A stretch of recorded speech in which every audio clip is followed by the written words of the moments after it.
Legends! Impact!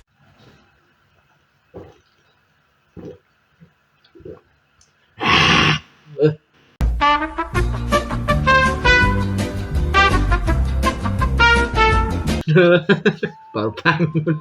Oke, Assalamualaikum warahmatullahi wabarakatuh. Kembali lagi di channel Berasan di channel 412. Baru bangun langsung kayak gitu aja. Ya, ini aku juga udah rekamannya telat banget soal episode 10.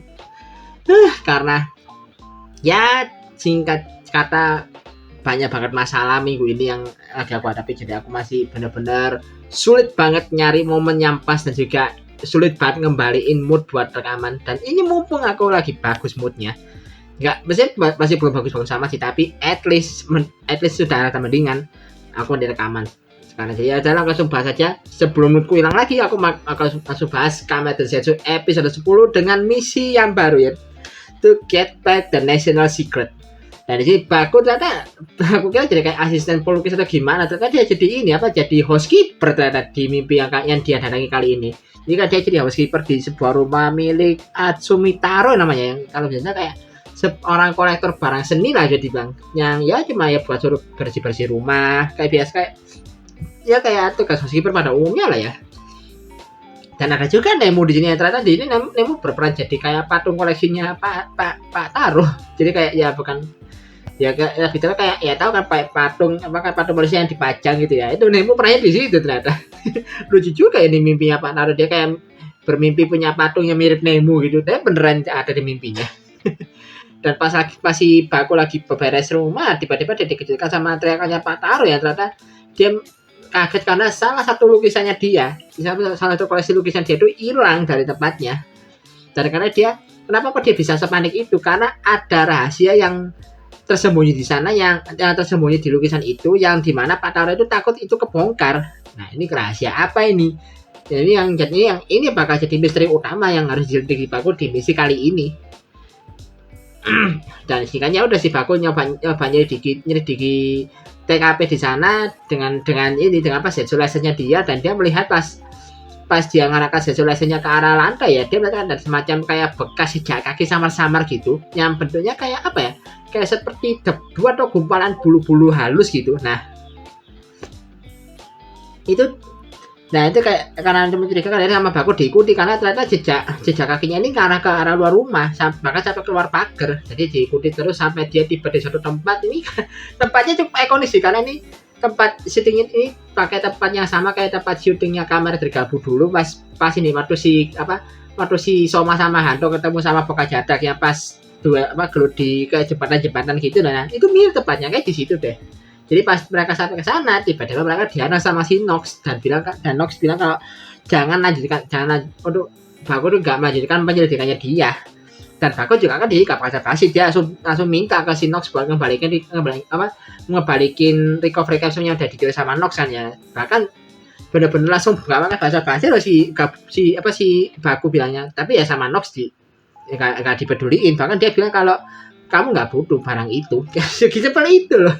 Dan gak bakal lama langsung sama si Nox, si Baku ditembak pakai breaker buster-nya dia. Dan gara-gara itu juga ya si Baku langsung tersentak bangun gara-gara dia ketembak. Dan setelah singkatnya akhirnya si Baku nyeritakan soal mimpinya dia kepada Pak Fujime sama Nagumo, yang kebetulan juga ternyata menyelidiki hal yang mirip-mirip, yaitu ada sebuah black case yang terjadi di mana ada insiden hilangnya beberapa koleksi lukisan di beberapa galeri seni. Yang dijadikan itu hilangnya aneh, kayak benar-benar hilang secara misterius, bahkan nggak ada bukti atau minimal kayak bekas jejak dari pencurinya gitu loh. Dan pas dilihat dari hasil rekaman CCTV yang didapatkan sama mereka berdua ya, terlihat kalau lukisannya ini agak horor sih bisa dibilang, karena lukisannya tuh kayak melayang sendiri dari tempatnya terus tiba-tiba hilang gitu. Dan ini bisa dibilang lukisannya kayak masing-masing itu ini juga hilangnya nggak arca karena sorry batuk benar tadi. Nah ini bicara soal lukisannya juga, ini lukisannya juga nggak hilang secara asal, karena ternyata ketika lukisannya bisa dibilang ada hubungan, ada satu hal yang terhubung satu sama lain ya, meskipun secara lukisannya kayak secara bentuk secara gambarnya berbeda, terus juga bahkan secara tahunnya pun berbeda, tahun pembuatannya juga berbeda, tahun pembuatan lukisannya, terus juga identitas pelukisnya itu beda-beda, bahkan ada yang jarak tahunnya antara satu lukisan sama lukisan lain itu hampir seabad loh. Tapi persamaannya adalah tema dari lukisan tadi, karena ketiga lukisan ini punya tema yang sama, yaitu menggunakan terdapat bunga anemone di masing-masing lukisannya. Jadi ya di satu lukisan ketiganya ini punya unsur bunga anemonenya di dalamnya itu. Dan waktu sama si Baku itu dibandingin sama foto yang diambil pas di dalam mimpi, ternyata sama loh. Ada satu lukisan yang benar-benar mirip dengan lukisan yang ada di mimpinya Baku. Nah ini yang bisa dibilang ya jadi clue buat penyelidikan lebih lanjut, karena sepertinya lukisan yang dicuri ini sama orang bernama Asmitaro ini pasti ada kaitannya. Makanya ada di sini udah si Pak Fujimi Nagumo pergi buat nyelidiki lebih lanjut, sementara si Baku kan dia nyoba ngegacha capsule lagi kan di Capsule Dropper. Dan kali dia dapat 2 capsule baru, yaitu si Barrier Capsule sama Wonder Capsule ya. Ya ini yang bakal jadi formnya dia nanti, itu si Extreme Barrier sama Paradigma Wonder. Dan ini juga kebetulan juga menjelaskan momen kebetulan juga ini juga barengan sama momen pada saat si Baku itu tanya ke Zero perihal kenapa para capsule ini warnanya berbeda-beda, dan dijelaskan sama Zero nih penjelasan soal nih 4 unsur kekuatan mimpi yang terdapat dari masing-masing formnya Kamada Zetsu, yaitu merah yang mewakili kekuatan fisik, biru yang mewakili teknologi peradaban, hijau yang mewakili kekuatan spiritual, dan juga ungu yang berubah kekuatan manipulasi dimensi. Jadi ya bisa dibilang ini penjelasan mirip sama yang aku dulu pernah jelasin ini secara singkat ya waktu bahas soal episode berapa yang waktu Nox megang buku yang ada 4 simbol warna-warni itu loh. Ya aku pernah jelasin di situ, tapi nggak secara detail. Ini dijelaskan lagi secara lebih detail sama Komandan Zero, karena memang kebetulan pertanyaannya sama kayak bahasanya yang di episode itu. Nah waktu si Baku dan ini juga kayak menjawab, oh ini ternyata masing-masing itu kayak ya ada merah karena fisik yang mewakili kayak impact, wing dan juga transform, terus juga biru itu mewakili stream, terus juga stream projection sama machinery. Kemudian hijau itu ya mewakili recovery sama barrier, terus juga ungu ya ini mewakili si Wonder sama gravity ya kata ya. Nah ini pasti Baku nyoba ngegacha lagi, nggak bisa putaran Capsule Droppernya macet sampai sama si Zero tuh pasti ya Baku tuh nyoba maksa muter lagi sama Zero ditahan kali biar jangan serakah karena di sini karena di sini nggak bisa muncul nih capsule lebih banyak. Jadi kayak berarti si Capsule Dropper ini ada limitnya, nggak bisa langsung keluarin sekali dipakai nggak bisa langsung keluar banyak, ada batasannya ternyata. Ya mungkin batasnya cuma 2 kali ya, itu 2 tuh udah paling banyak sih. Jadi kalau lebih dari itu nggak bisa. Jadi kayak tiap misi itu ya cuma minimal 1 atau 2 capsule aja. Makanya pasti Baku muter itu kan putaran slotnya kan nggak bisa macet gitu. Dan kenapa pasti Baku kayak pengen muter lagi, karena dia tuh pengen dapetin si recovery capsule lagi, kan recovery capsule udah dicuri sama Nox kan, tapi dicuri sama si Zero, karena kan Zero juga bingung loh, bukannya kamu udah punya recovery capsule ya. Nah sama si Baku dijelasin kalau si recovery capsule dicuri ya, tapi yang agak aneh sih memang si Zero kayak terlihat kayak biasa-biasa aja, tapi nggak tahu sih ini juga ini robot aja nggak bisa tahu ekspresi kayak gimana, tapi kayak lebih kayak diem sih waktu si Baku cerita perihal recovery capsule-nya yang dicuri sama Nox yang dia sebut sebagai sosok misterius ini loh, sosok misterius yang berpihak pada para nightmare. Kasih Baku nyebutnya gitu. Tapi ya udah sih itu aja. Terus juga ada momen ya, ini momen saingannya sih pas si Baku sempet hampir ketahuan ya pas dia keluar sama Minami pas dia keluar dari lemari itu ya, cuma buat momen lucu-lucuan aja sih, gak terlalu penting juga. Ini sorry aku masih agak sensi sama Minami gara-gara episode kemarin. Terus ya singkatnya Mbak coba beralih dulu ke Pak Fujimi sama Nagumo yang kali ini mereka datang ke satu TKP yang notabene itu tepatnya ini kayak ya salah satu TKP dari galeri seni yang lukisannya kemalingan, dan ya bisa dibilang ya kayak nyari lagi rekaman CCTV ada di sana. Terus juga di sisi juga si Baku juga melakukan hal yang sama tapi di galeri seni yang lain. Dia kayak ya tanya-tanya dari tanya-tanya ke ini kayaknya antara pegawai sama pemilik galeri seninya. Dia tanya-tanya soal ya dia lukisannya kayak gimana, terus juga detailnya kayak gimana. Dan jadi juga Baku juga lucu sih kan dia nyamar jadi kayak anggota komunitas pelukis lah bisa dibilang kalau singkatnya. Udah lucu sih penyamarannya Baku di sini. Dan di sini juga ternyata lewat penyelidikannya ini Baku mendapatkan banyak informasi baru kalau ternyata lukisannya dicuri itu bukan lukisan yang dibeli sama pihak pemilik galeri seninya, tapi itu adalah lukisan hasil sumbangan sukarela dari seseorang gitu loh.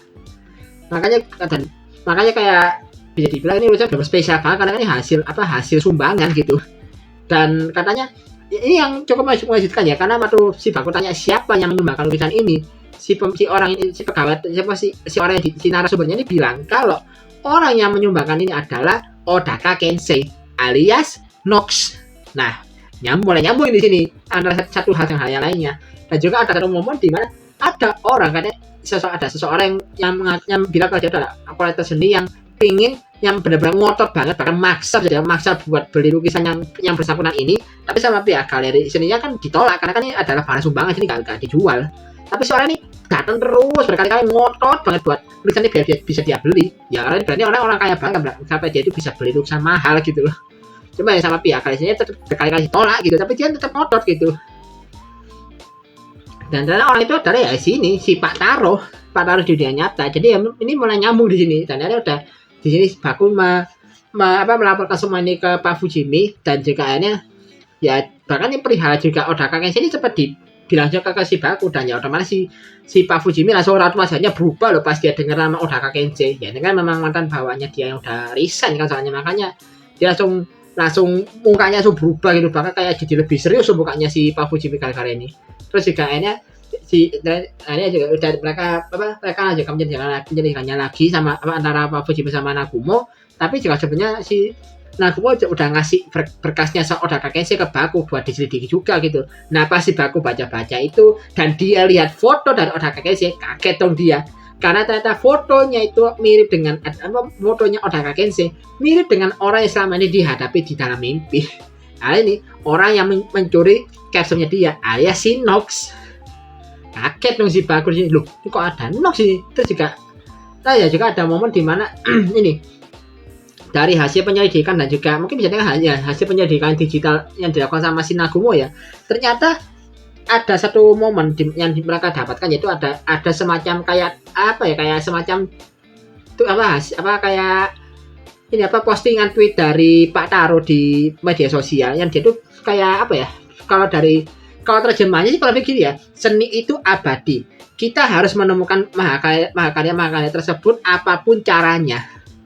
Jadi ya kayak semacam ya gimana ya kayak semacam tweet yang hasil kayak postingan yang mengutip sebuah artikel lah. Ini kan ada artikel dikutip juga kan, yang judul artikel itu adalah mahakarya ilusi atau fantasi. Nah, si Pak Taro kan bikin status yang notabene itu mengutip dari yang juga hitungannya kayak mengutip artikel yang sebelumnya ini.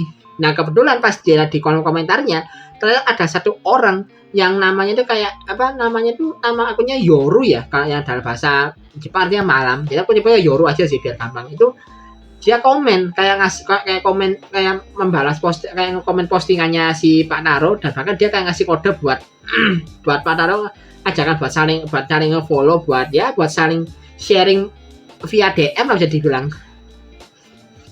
Jadi ya mungkin ini juga ada hubungannya dengan kasus ini yang kayak kasus hilangnya lukisan misterius ini, karena ya memang sudah Baku juga sudah meyakini banget kalau si pemilik mimpi yang dia dari sebenarnya adalah Pak Taro, karena memang benar-benar hubungannya benar-benar kuat banget di sini, kayak nggak sembarang, nggak ngasal banget itu loh kaitannya gitu. Jadi singkatnya Baku balik ke mimpi itu, terus jika dia jadi akhirnya pergi ke semacam tempat kayak semacam gudang penyimpanan gitu ya, bareng sama si Baku juga, bareng sama Nemo dan juga Zero yang juga kali kan mereka naik motor berdua, dan benar aja di dalam bangunan itu ternyata ada si Nightmare yang bersangkutan, yang memang ternyata yang gak lain adalah si pelaku utama dari pencurian lukisan ini. Dan juga ada Nox di sana yang katanya mereka itu pengen merusak lukisan tersebut itu buat mengungkap dokumen rahasia yang tersimpan di dalam lukisan itu. Wah, ini apa ini maksudnya dokumennya dimaksud nih? Aku juga ada Nox loh di sini yang juga ikut dampingin si Nightmare. Nama Nightmare itu Mold Nightmare ya kalau nggak salah namanya. Dan karena si lukisan dirusak sama si Mold Nightmare, ya otomatis ya ini di mereka juga ada momen di mana ada 4 pintu hati yang entah di mana tempatnya, dan 3 dari 4 pintu itu udah kebuka pada lukisannya itu dirusak. Dan untungnya di sini ya akhirnya si Baku datang tepat waktu dan langsung dia gak pakai basa-basi, dia langsung berubah dan bertarung lawan si Mold Nightmare pakai ini pakai Zetsu Physical Impact dulu. Terus juga ada momen di mana si Nox itu mau pokoknya antara nembak Komandan Zero atau mungkin nembak lukisannya kayak mau dihancurin, tapi dia lagi sama si Nemo kan. Pas dia disuruh minggir sama si Nemo disuruh minggir sama Nox tapi gak mau ya, dia akhirnya sama si Nox langsung mau tembak kan. Jadi akhirnya si Baku langsung beralih dan dia langsung berubah ke form barunya yaitu si Kamen Zetsu Extreme Barrier dan langsung menahan tembakannya Nox pakai perisai di tangannya dia. Itu kan dari segi bentuk perisainya cukup keren sih memang dari segi desain formnya itu. Dan udah akhirnya lukisannya berhasil aman, apalagi juga si Baku juga ngasih kayak perisai energi di sekitarnya si Nemu, Zero dan juga lukisannya itu ya kan biar mereka nggak apa-apa sembari si Baku tetap bertarung lawan Nox dan juga si Mold Nightmare. Dan dia seperti biasa Nightmare-nya tetap terpojok pas lawan si Baku. Tapi ya alih-alih mendominasi dia lagi-lagi diinterupsi sama Nox yang tiba-tiba nyerah secara dadakan pakai break buster-nya dia. Dan di sini juga akhirnya perihal itu terjadi percakapan perihal kok Nox itu kayak calon gang antara Nox sama Baku. Bahkan si Baku juga akhirnya menyebutkan nama Odaka Kenshi di hadapannya si Nox. Nah di sini yang cukup bikin mind blowing sih, karena si Nox-nya bilang kalau Odaka Kenshi orang dengan nama itu sudah tidak ada lagi. Ini waduh, ini kayak ada kemana ini unsurnya? Ngarah kemana nih kata-katanya si Nox ini? Dan tiba-tiba Nox juga memperkenalkan dirinya. Ini juga kali pertama dia memperkenalkan namanya sendiri loh. Yaitu sebagai dia adalah Nox, agen yang hidup dalam mimpi, hidup dalam malam dan mengembara di dalam mimpi. Agen itu yang harus di bold, di underline, yang harus ditambah adalah kata-kata agennya ini yang juga bikin Baku bener-bener kaget di sini. Hah, agen? Kok ada agen lain gitu? Apalagi juga ini kalau diperhatikan ya dari namanya Nox itu kan juga itu bisa berarti banyak hal loh. Kayak mungkin Nox itu kalau dipisah jadi bisa nomor X. X itu kalau dalam angka Romawi kan artinya 10 kan. Bisa jadi nomor 10. Ini agen nomor 10 lah. Maksudnya gimana ini? Apakah mungkin ada hubungannya antara Nox sama organisasi kode, karena kan dia agen, kan sebagai agen kan soalnya. Nah ini yang notabene benar-benar jadi misteri baru. Akhirnya ini misteri baru terungkap nih seiring dengan Nox yang akhirnya memperkenalkan dirinya sendiri untuk pertama kalinya di serialnya. Bahkan butuh 10 episode sebenarnya si Nox itu kayak melakukan introduction terhadap dirinya sendiri gitu loh. Tapi langsung ini banyak hal yang terungkap dari introduction pertamanya Nox. Gila sih ini. Makin pusing lagi nih misterinya nih. Ini benar-benar kayak banyak bikin pusing loh tentang masalah misteri lukisan dan juga dokumen rahasia yang dimaksud. Terus juga perihal awal-awal misteri soal Nox. Gila sih ini. Bener-bener aku setuju ya tuh akan saya bilang ini episode bener-bener bikin pusing, asli bikin pusing emang. Ini lanjut aja ke preview ya. Yaitu perihal ada 5 hal sih, yaitu soal ini kelanjutan kasusnya Pak Taro sama mimpinya. Terus juga ada akhirnya ini Pak Fujimi sama Nagumo yang akhirnya datang menemui Pak Taro langsung di dunia nyata. Lalu ada ya ini soal kata-kata khasnya Nox lah yang bilang soal kebenaran yang tak menyenangkan selalu menyukai kegelapan atau semacamnya itu. Lalu juga ada juga mau di mana Zero kayak seperti bilang untuk dia itu pengen melindungi rahasia negara ini apapun yang terjadi. Jadi kayak seperti ada sesuatu yang pengen disembunyikan sama Zero gitu, sama Komandan Zero gitu loh. Jadi kayak dia itu benar-benar ngepegang buat berusaha biar hal ini tetap terlindungi apapun caranya gitu. Jadi memang sepertinya sih misi kali ini ya kayaknya bakal ada hubungan dengan rahasia yang dengan misterinya dari si Komandan Zero sendiri sih. Aku feeling sih gitu ya. Terus juga ada ini yang paling utama ya, debut form barunya lagi, yaitu si varian form keempatnya Kamen Rider Zetsu, yaitu Kamen Rider Zetsu Paradigma Wonder. Ternyata bener, debutnya di episode 11 bukan episode 10. Berarti bener tuh aku kemarin. Nih tinggal satu form lagi, mungkin bakal muncul antara Nox naik dulu atau ya langsung ke Zetsu Inazuma Plasma. Tapi video-video Nox naik dulu ya bakal debut ya. Tapi ya lihat aja dulu entah gimana episode 11 ini. Memang bener-bener aku nggak bisa jelasin banyak karena memang masih banyak plot hole, dan juga kalau mau dibahas pun juga lebih banyak spekulasinya gitu. Jadi aku mending ya ada simpan dulu aja, siapa tahu nanti spekulasi bisa terjawab tuh ya pas episode 11 nanti tayang gitu loh. Karena memang bener-bener bosen nih, gila sih. Memang bener-bener bikin pusing di sini episodenya. Ampun juga kasih ini kalau bikin script gila emang. Bener-bener Christopher Yu ya emang. Aduh. Dan kalau mau bahas halnya banyak sih ya. Ini apalagi juga minggu-minggu ini juga bisa dibilang ternyata banyak update banyak berita-berita saja cukup bikin gempar loh.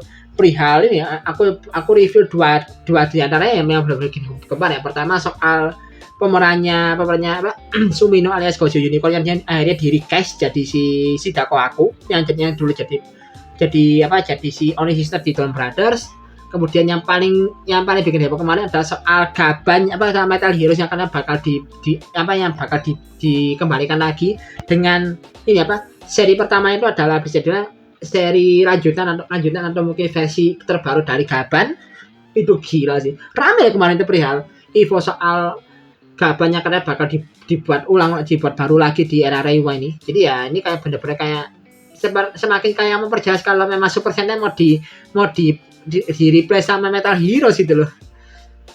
Gila sih emang, bener-bener banyak berita dan aku juga gak mungkin bahas sih karena memang aku bahas Kamen Rider aja udah kelabakan gitu loh. Apalagi juga minggu ini memang aku lagi banyak masalah, jadi aku gak bisa kesulitan buat ngatur waktu. Bener-bener banyak hal bikin aku bener-bener kalut banget di real life, jadi aku ya cuma bisa nyempatin diri buat bikin bahasa sih karena memang hal yang wajib di channelku. Jadi ya udah aku cuma bisa memprioritaskan hal ini aja. Ini soalnya aku agak curhat dikit di akhir ini karena memang aku bener-bener kacau banget sih minggu ini. Bener-bener aku pusing-pusingnya ini kok minggu ini, jujur aja. Ya moga-moga aja nggak berlarut-larut ya, jadi aku bisa bahas Zetsu ini konsisten sampai tamat kayak Gabu kemarin. Amin, moga-moga bisa kayak gitu. Jadi kan sekian dulu video kali ini. Like dan share video ini kalau kasih konten video ini. Subscribe juga channelku kasih konten channel ini. Kalau memang ada kasih ada makan tambahkan juga bisa di kolom komentar, dan kalau masih juga bisa klik interaktif atau klik link di kolom deskripsi di bawah. Akhir kata, assalamualaikum warahmatullahi wabarakatuh. Salam dari Prasadi 412.